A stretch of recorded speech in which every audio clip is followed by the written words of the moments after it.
Have you ever noticed how those people everyone considers brilliant, those with intelligence that can't be measured solely by diplomas or IQ, often exhibit behaviors that others find, at the very least, eccentric?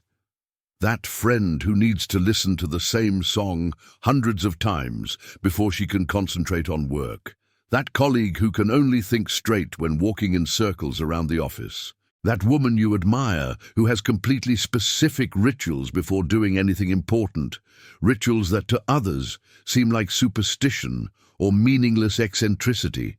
And you, who perhaps have your own strange habits that you hide from others out of shame, thinking there's something wrong with you, that you should be more normal, more like everyone expects you to be. Carl Jung dedicated a good part of his life to trying to understand the relationship between genius and what society calls eccentricity, and what he discovered goes far beyond simple psychological curiosity. He realized that there is a profound connection between the ability to think unconventionally and the need to live unconventionally. Because, you see, true intelligence, the kind that goes beyond the simple ability to memorize information or follow established rules, needs freedom. It needs space to experiment, to create its own structures, to find its own rhythms. And that is exactly what these strange habits represent. They are attempts by the psyche to create ideal conditions so that expanded consciousness can operate at its maximum capacity. Think about it for a moment. Since you were a child, you've been taught to follow patterns. Wake up at this time, eat at this other time, study in this specific way, behave in this socially approved manner, dress like this, speak like this, think like this. And for most people, following these patterns works reasonably well because these people are operating within a spectrum of consciousness that Jung would call the collective. They are comfortable living according to the norms established by the group, by society, by culture. But people with genuine intelligence, people who can access deeper layers of perception and understanding, these people often find that conventional patterns not only don't work for them, but actively block their ability to think clearly, to create, to access what Jung called the creative unconscious. And then they begin, often without even consciously realizing what they are doing, to create their own rituals, their own patterns, their own structures. Not because they are trying to be different or to attract attention, but because they have intuitively discovered that certain behaviors, however strange they may seem to others, create the necessary psychic conditions for their minds to function in the best possible way. Jung himself had habits that people around him considered extremely peculiar. He spent hours building stone structures for no apparent purpose. He talked to imaginary figures that appeared in his mind. He followed sudden impulses that seemed to make no logical sense at all. But for him, these behaviors were not madness or gratuitous eccentricity. They were ways of accessing deeper layers of the psyche, of dialoguing with the unconscious, of allowing archetypal contents to emerge into consciousness. So when you see an intelligent person with strange habits, what you're really seeing is someone who has discovered, consciously or unconsciously, how to build bridges between the conscious and the unconscious. Because here's something most people don't understand. True intelligence doesn't just come from the rational mind, from the conscious ego. It comes from the ability to access the vast reservoir of wisdom that exists in the unconscious, both personal and collective. And these strange habits function as portals, as rituals that put the person in a specific mental state, where the barriers between conscious and unconscious become more permeable, where insights can emerge, where non-obvious connections can be made. Imagine someone who can only write at midnight in complete silence with a lit candle. To an outsider, this might seem like unnecessary drama. Why not write during the day like everyone else? Why all these specific conditions? But what's happening is that this person has discovered that at that specific time, with that specific light, in that specific silence, something in their psyche opens up. The day's worries dissolve, the inner critic calms down, and they can access a flow of thought and creativity that simply isn't available under normal conditions. They aren't being difficult or dramatic. They are being profoundly intelligent in recognizing and honoring the conditions that allow their best work to emerge. Or consider those people who have a compulsion to organize objects in very specific ways before beginning any mental task. Pens perfectly aligned, books in precise order, desk completely clean except for exactly 3 items. Again, this may seem like OCD or neurotic perfectionism.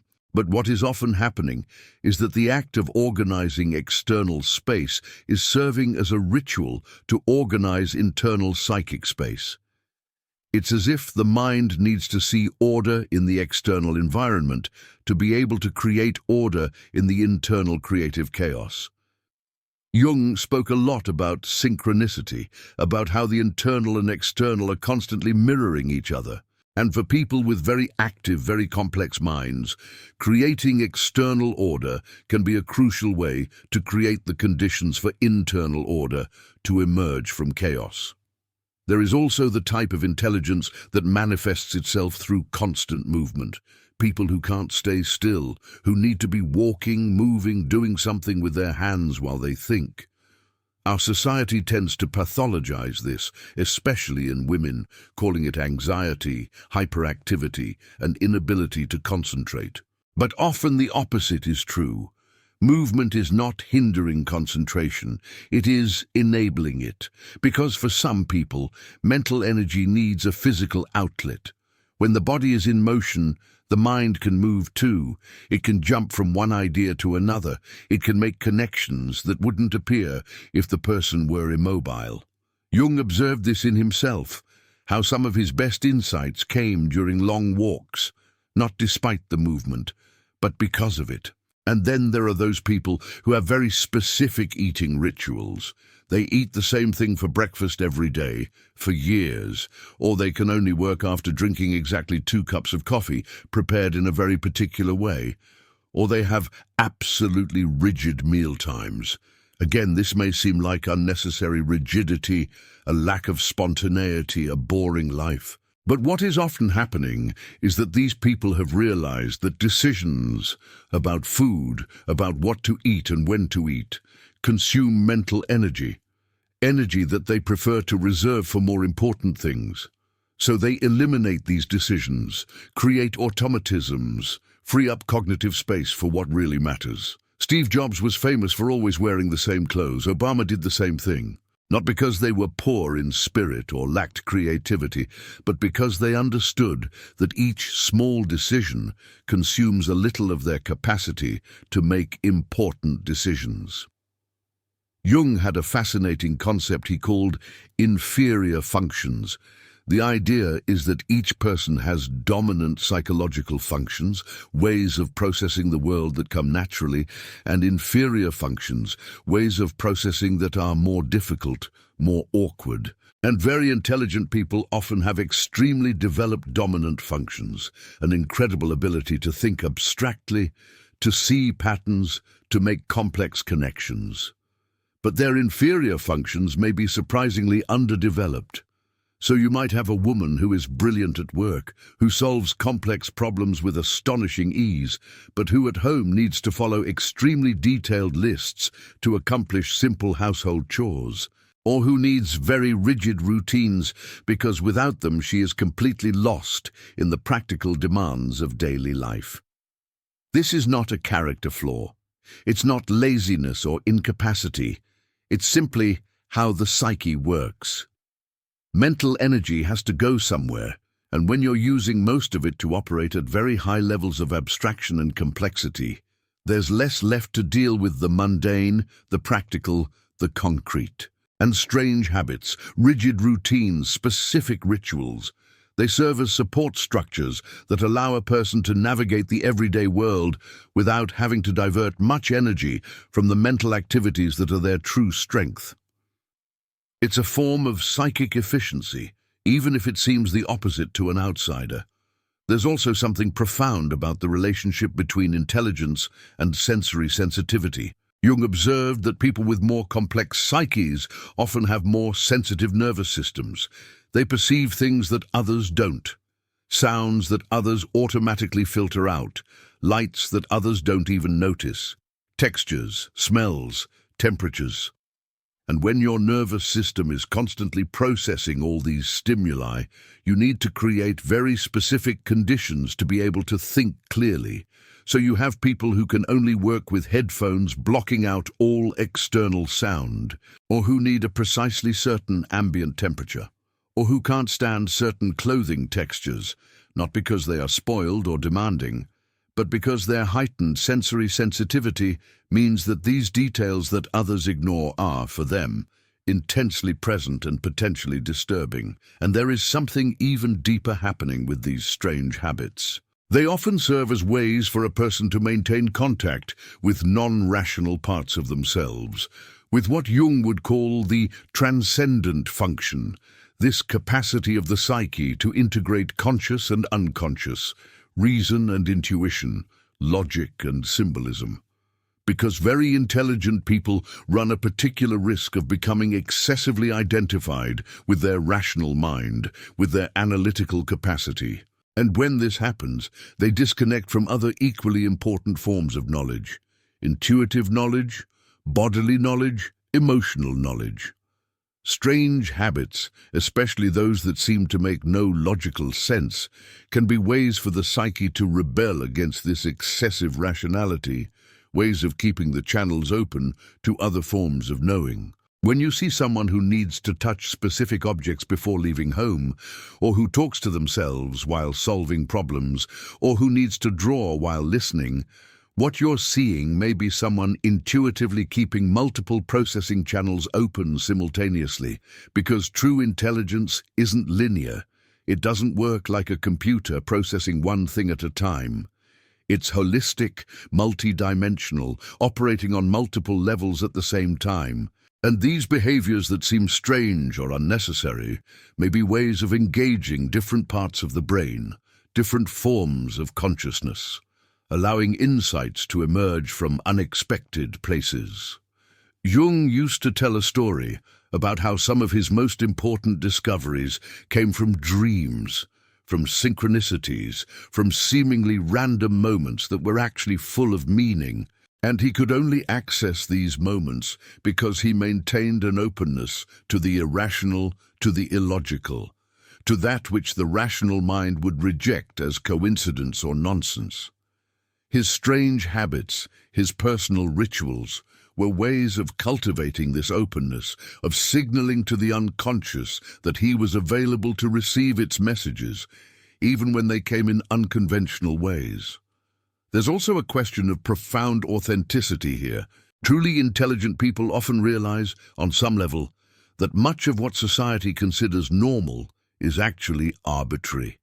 They're just conventions that everyone follows because it's easier to follow than to question. And once you see that, once you realize there's nothing inherently superior or more correct about doing things the way everyone else does, you feel free to experiment, to find your own ways, to develop habits that work for you specifically, regardless of how much they deviate from the norm. It's not youthful rebellion, it's genuine autonomy, it's refusing to conform just for the sake of conforming. It's insisting on living in a way that is congruent with your true inner nature. And here's something that might be hard to hear. If you're an intelligent person and you're ashamed of your quirky habits, if you spend energy trying to hide or repress them because you're afraid of what others will think, you're sabotaging yourself. You're cutting off access to the very conditions that allow your mind to function at its full capacity. Jung would be very clear about this. Excessive conformity kills the soul, kills creativity, kills the possibility of true individuation. And for people with truly complex, truly powerful minds, trying to force yourself to function within patterns that weren't made for you isn't just uncomfortable. It's a fundamental betrayal of who you are.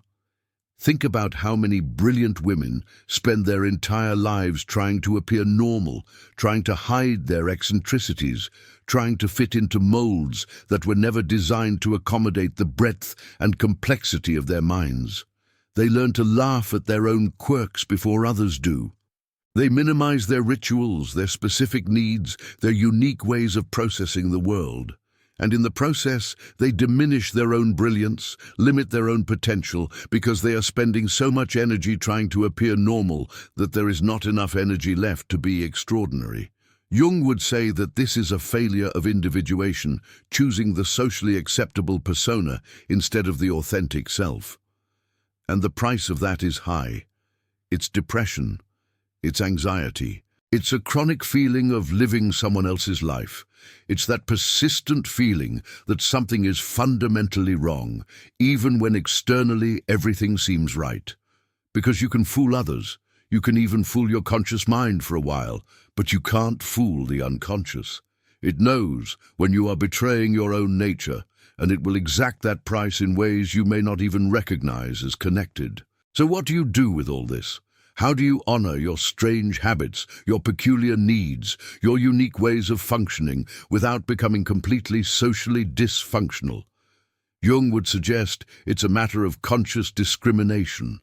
Not every strange habit is sacred and needs to be maintained at all costs. Some are genuinely dysfunctional, neurotic defenses that limit you instead of liberating you. But others are absolutely essential, non-negotiable parts of what allows you to be who you truly are.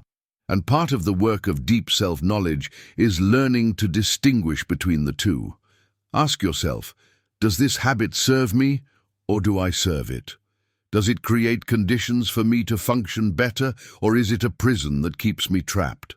Does it emerge from a genuine need of my psyche, or is it a compulsion based on fear? And be honest with your answers. Because sometimes you'll discover that the ritual you thought was essential is actually a form of procrastination, a way to avoid doing the work that scares you. But other times you'll discover that what you thought was just a quirk of yours is actually a profound wisdom from your subconscious about what you need to thrive. And when you identify the habits that truly serve you, that truly allow your intelligence to operate at its maximum capacity, then you need the courage to defend them. Not arrogantly or defensively, but firmly and clearly. Do you need absolute silence to work? Then create that silence and don't apologize for it. Do you need constant movement while you think? Then move and don't let anyone make you feel that there's something wrong with it. Do you have specific rituals that prepare your mind to delve deep?